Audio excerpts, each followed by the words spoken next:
तो आप सबों को एलाक्रिटी की तरफ से, प्रणव कुमार एसोसिएट्स की तरफ से, आनंद आश्रम, कुलदीप शुद्धानंद फाउंडेशन या और जितने भी फाउंडेशन को मैं रिप्रेजेंट कर सकता हूँ उसके तरफ से भारत के स्वतंत्रता दिवस की बहुत बहुत शुभकामनाएं।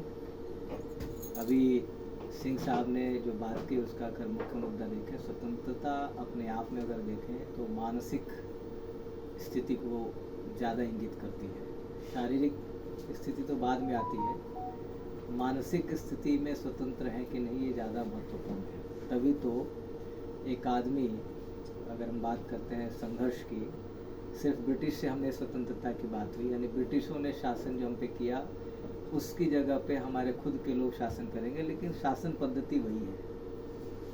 पहले भी वायसराय हुआ करते थे, कमांडर्स होते थे, ब्रिगेडियर्स होते थे, आज भी सब चीज़ वही है। अगर हम देखें तो भारत में अंग्रेजों के द्वारा स्थापित कानून ही भारतीयों को अभी भी पूरी तरह से अपने चपेट में लेके रखे।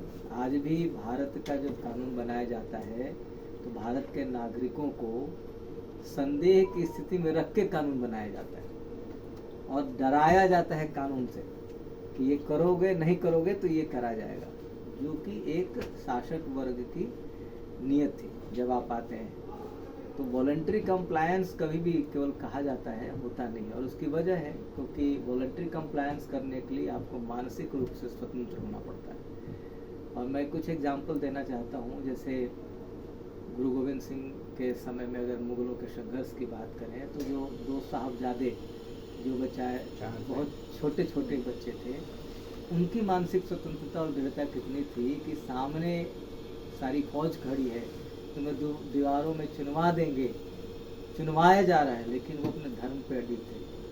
तो वो स्वतंत्र थे, वो किसी के गुलाम नहीं बन सकते थे। तो किसी भी स्वतंत्रता के लिए सबसे पहले आपको मानसिक स्वतंत्रता चाहिए, क्योंकि शरीर, ये खास करके भारतीय परिप्रेक्ष्य में माना जाता है कि जिस दिन बंदा पैदा होता है उसी दिन उसके अंतिम सांस की घड़ी भी नियत होती है, और कैसे कब जाएगा ये नहीं। तो आज सबसे बड़ा जो भय होता है लोगों को, वो होता है मौत का भय कि मैं मर जाऊंगा।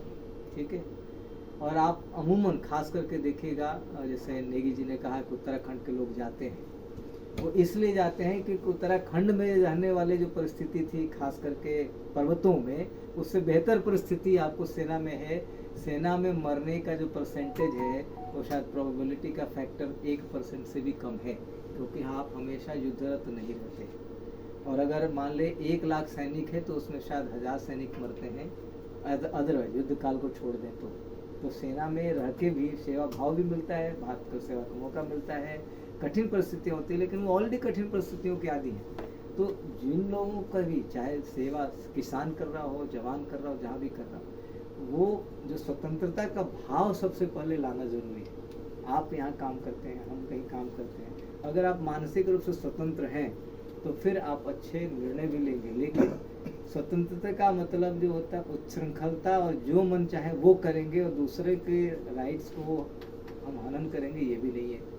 तो स्वतंत्रता जब आएगी तो स्वतंत्र विचार आएंगे का मतलब है कि आप हर पहलू को ध्यान में रख के जो सही होना चाहिए समाज हित में, व्यक्तिगत में। क्योंकि हम सिर्फ, प्रॉब्लम ये है कि मैक्सिमम टाइम हम बात करते हैं व्यक्तिगत स्वतंत्रता की। जैसे अभी कहा ना कि सर कहाँ है, सब तो नियम कानून है और ये है, ठीक है, लेकिन व्यक्ति के अपने बनाए हुए मर्यादा से चलता था देश। और जब हर व्यक्ति मर्यादित है तो समाज भी मर्यादित है, समाज मर्यादित है तो फिर राज्य मर्यादित है तो देश मर्यादित है। वो मर्यादा इसलिए नहीं आ रही क्योंकि मर्यादा हम इन्फोर्स कर रहे हैं आज के दिन ऊपर से, और फोर्स के अगेंस्ट में हमेशा रिवेलियन होता है।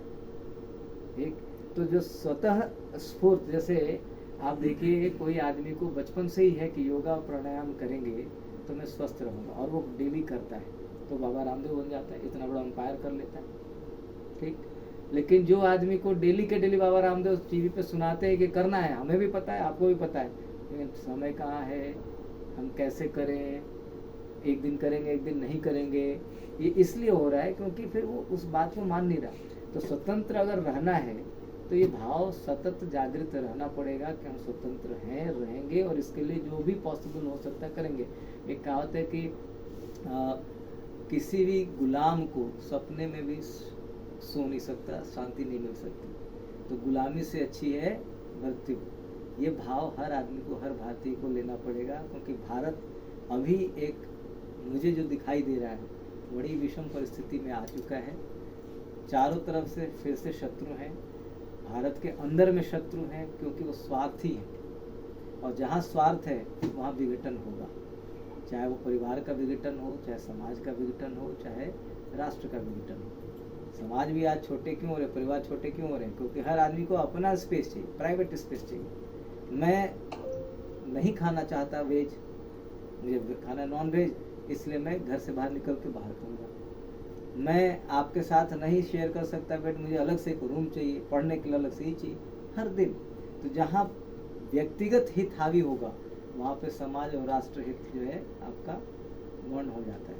और फिर ऐसे भी लोग होंगे जो हमें तो बस आराम चाहिए यहाँ या कहीं और, तो ऐसे लोग होते हैं जो कि खाते, पैदा भारत में हुए, खाए यहाँ पे, जवानी यहाँ बीती, लेकिन नौकरी करने अमेरिका गए तो अमेरिका जाके भारत के ही अगेंस्ट काम करेंगे, कनाडा गए तो कनाडा के अगेंस्ट ही काम करेंगे। क्योंकि जो कहावत हमारे पुराने कह के गए कि जननी जन्मभूमिश्च स्वर्गादपि गरीयसी, कि माता और हमारी जन्मभूमि अगर स्वर्ग भी कोई दे उससे ज़्यादा बड़ा स्थान रखता है, स्वर्ग ना जाके इनकी सेवा करनी चाहिए। ये भाव कहीं पढ़ाया ही नहीं जा रहा है। यहाँ पे पढ़ाया क्या जा रहा है? Survival of the fittest. आपको पढ़ाया क्या जा रहा है? There are so many competitions, you have to survive. ठीक, तो हमेशा लड़ाई लड़ाई, इतिहास भी पढ़ाया जाता है तो लड़ाई। मेरे मन में हमेशा ही बात आती है कि आखिर हम पुराने ज़माने की लड़ाई पढ़ के क्या हासिल कर रहे हैं? अगर देखें, चाहे पारस का मैंने पोरस का और सिकंदर का युद्ध पढ़ा दो, चाहे आप अशोका का कलिंगा पढ़ा दो, चाहे आप मुगलों की पढ़ा दो, ब्रिटिशर्स पढ़ा दो, तो ग्रेट वॉर ऑफ यूरोप पढ़ लो, चाहे आपका नाजी और फांसी और दुनिया जहान पढ़ लो, इससे मिलता क्या है?